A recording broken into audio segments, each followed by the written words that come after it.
ঝুঁকি ঝামেলা এড়াতে অনেকেই চেষ্টা আগে থেকেই ঈদে বাড়ি ফেরার। এক্ষেত্রে সবচেয়ে নিরাপদ মাধ্যম ট্রেন। এই মুহূর্তে বিমানবন্দর স্টেশনে আছেন সহকর্মী মাহাদি সেকান্দার। আমরা সরাসরি চলে যাচ্ছি সেখানে। সেকান্দার, আপনার কাছ থেকে জানতে চাচ্ছি আজকে ঈদযাত্রার আসলে কেমন চিত্র দেখতে পাচ্ছেন, জানাবেন আমাদের বিস্তারিত। বিমানবন্দর রেলওয়ে স্টেশন থেকে সময় মতো ট্রেন ছেড়ে যাচ্ছে, এটা সবচেয়ে বড় স্বস্তির বিষয়। ঈদ যাত্রাকে কেন্দ্র করে দ্বিতীয় দিনের যে যাত্রা, এই যাত্রা কিন্তু সকাল থেকে বিমানবন্দর স্টেশন হয়ে যে ট্রেনগুলো বিভিন্ন গন্তব্যে কমলাপুর থেকে ছেড়ে এসে এখানে স্টপেজ দিয়ে গিয়েছে, সেখানে কিন্তু বিলম্ব হয়নি। এবং আমি যদি বলি কিছুক্ষণ পূর্বে, অর্থাৎ 1:58 কিন্তু মোহনগঞ্জ এক্সপ্রেস, সেই এক্সপ্রেস কিন্তু সময় মতো একদম ঠিক ঘড়ির কাঁটা ধরে 1:58 বিমানবন্দর স্টেশনে এসে স্টপেজ দিয়েছে।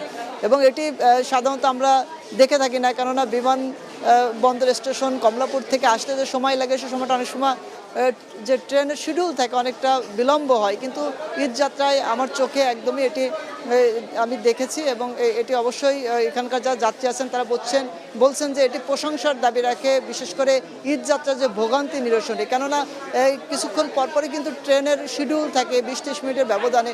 যদি ট্রেন আসতে বিলম্ব করে, সেক্ষেত্রে প্ল্যাটফর্মে যাত্রীর যে ভিড় সেটি অনেক বেড়ে যায়।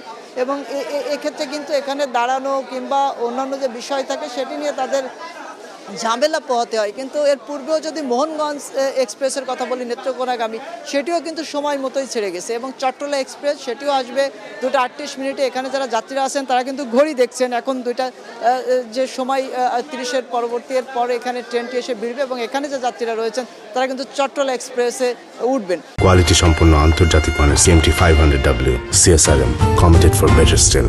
এবং আরও একটি বিষয়, অনলাইনে টিকিট কাটার ফলে কিন্তু ভোগান্তি কিছুটা কমেছে, এমনটি বলছিলেন যাত্রীরা। যেহেতু ঘরে বসে অনলাইনে টিকিট কাটা গেছে এবং পরে এসে ট্রেনের সময় মতো উঠতে পেরে যাত্রার যে বিলম্ব, ঈদ উচ্ছ্বাস, ঈদ যাত্রার যে আনন্দ মেলান হয় ট্রেনে, ওটাকে কেন্দ্র করে, শিডিউল বিপর্যয় কেন্দ্র করে, সেটি কিন্তু ঘটেনি, গতকালও ঘটেনি, আজও সকাল থেকে এখন পর্যন্ত এই চিত্র কিন্তু দেখা যায়নি। আরেকটি বিষয়, যমুনা যে নদীর উপর রেল সেতু, সেটি হওয়ার কারণে কিন্তু রাজশাহীগামী যে ট্রেনগুলো যায় সেগুলোও কিন্তু সময় অনেক বেঁচে গেছে। বলছিলেন এখানকার যাত্রীরা যে 1 ঘন্টার উপরে তাদের সময় বেঁচেছে। তো সব কিছু মিলে ঈদ যাত্রায় এখানকার যা যাত্রীরা আছেন তাদের উচ্ছ্বাস আছে, আনন্দ আছে, ঘরে ফেরবার যে আনন্দ সেটি তাদের চোখে মুখে আছে এবং তাদের উচ্ছ্বাসও আছে। এবং একই সাথে তারা যেহেতু সময় মতো ট্রেনে যেতে পারছেন সেটি আছে। তবে একই সাথে আরেকটি বিষয় তারা বলছিলেন যে ট্রেনে ওঠার ক্ষেত্রে যেহেতু যাত্রীর চাপ রয়েছে, উঠতে কিছুটা ভোগান্তি রয়েছে, এমনটি বলছিলেন যাত্রীরা। তবে সব কিছু মিলে এখন পর্যন্ত তাদের সন্তুষ্টির